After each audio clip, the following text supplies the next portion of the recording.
छत्तीसगढ़ का अंधेरा कुछ अलग ही होता है। यहाँ की रातें सिर्फ काली नहीं होती, बल्कि किसी की नजर भी होती है। उस रात रायगढ़ से रायपुर जा रही एक प्राइवेट मिनी बस अपने रास्ते पर अकेली थी। घड़ी में रात के 12:35 हो रहे थे। ड्राइवर की सीट पर रविंद्र काका बैठे थे।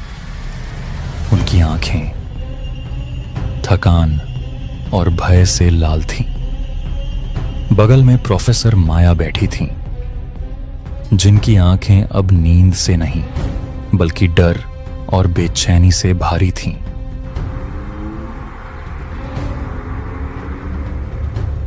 काका, हम रास्ते में तो सही जा रहे हैं ना? फोन पर भी कुछ सिग्नल नहीं आ रहा। हाँ मैडम, इस इलाके में नेटवर्क नहीं होता है।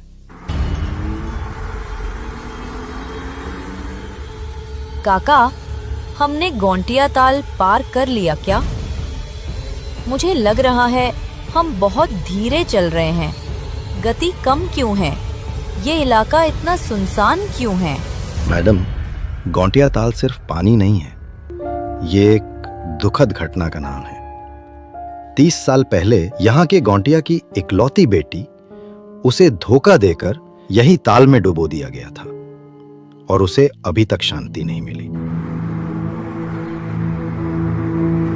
वही आत्मा परेतीन बन जाता है क्या काका? क्या वो सच में रूप बदल कर आती है? कहानियां क्या वे सच हैं? वो ही आत्मा परेतिन बनी मैडम, और वो छलावा है। वो रूप बदल कर आती है, आदमी को रास्ता नहीं दिखाती बल्कि उसे जाल में फंसती है। वो आपको एक ही जगह पर घुमाएगी बार बार और मार देंगी।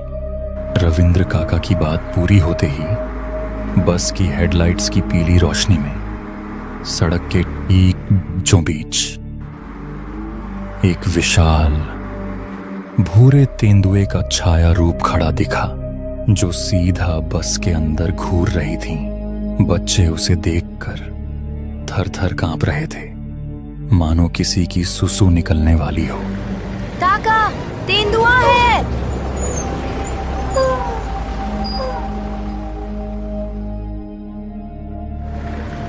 रविंद्र काका ने घबराकर इंजन चालू करने की कोशिश की, लेकिन इंजन चालू नहीं हुआ। उन्होंने दूसरी बार कोशिश की, इस बार भी कुछ नहीं हुआ। स्टीयरिंग व्हील उनके हाथों में कांपने लगा। अरे, बस की इंजन चालू ही नहीं हो रहा है। सड़क के किनारे एक जंग लगा हुआ मील का पत्थर था। उस पर लिखा था रायपुर 120 किलोमीटर। उसके नीचे किसी ने मानव हड्डियों से एक टूटा हुआ पुराना माला टांग रखा था। बस ने धीरे से उसे पार कर लिया।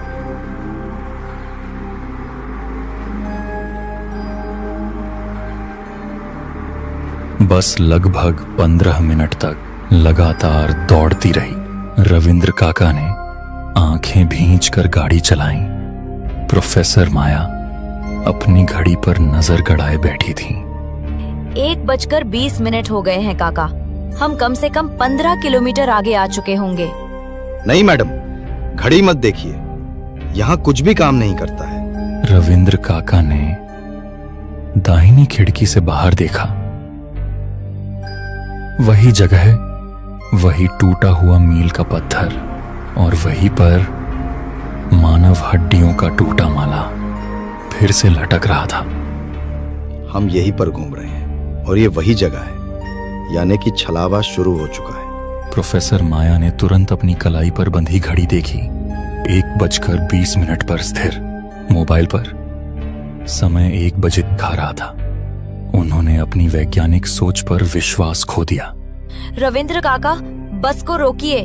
हम बहुत देर से चले जा रहे हैं। मैं और नहीं चल सकती और बच्चों को भी खतरा हो सकता है। रविंद्र काका ने बस रोक दी। सभी बच्चे ध्यान से सुनो, एक पत्ता भी मत छूना। अगर कोई भी चीज छू ली तो वो छलावा या परेतीन की गांठ बन जाएगी और वो तुम्हें खींच ले जाएगा।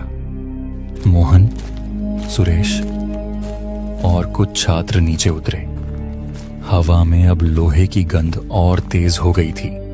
झाड़ी की ओर देखा और वहीं पर सुरेश और मोहन सुसु करने के लिए चुपचाप उस ओर चले गए। अबे मोहन, उसे देख। अबे उसे देख। गुद्दिया का शरीर कच्ची गंदी मिट्टी से बना था। उसकी एक आंख सुई से सिलकर सूखे खून से भरी थी। मोहन, ये सामान्य नहीं है, ये तांत्रिक कला है। इसकी बनावट देख, हजारों में बिकेगा। सुरेश, नहीं नहीं, काका ने बोला है कि किसी भी चीज को छूना नहीं है। छोड़ दे इसे। तू तो डरपोक ही रहेगा।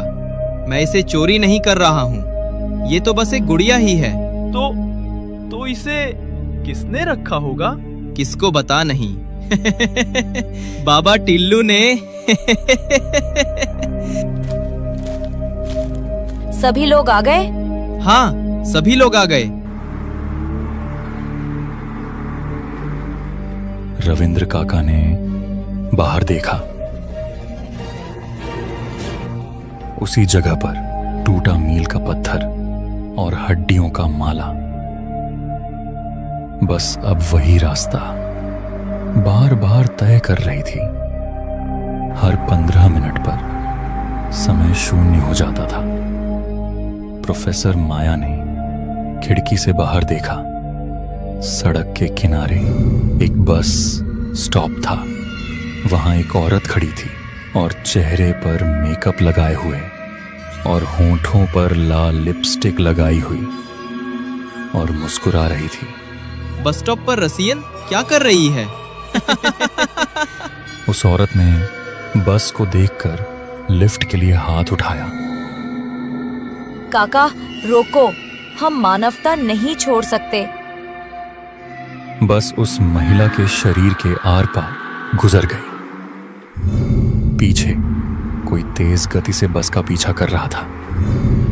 रविंद्र काका ने बस को 120 किलोमीटर प्रति घंटे की रफ्तार से दौड़ा दिया, लेकिन उनका ध्यान अब सड़क पर नहीं था, बल्कि उनकी नजरें पीछे के शीशे में थीं। प्रोफेसर माया ने धीरे से पीछे देखा। दोनों आकृतियां बस के नजदीक आ चुकी थीं। रविंद्र काका ने अंतिम बल लगाकर बस को सड़क के किनारे तेजी से मोड़ता बस जंगल में घुस गई और एक विशाल पेड़ से टकराई।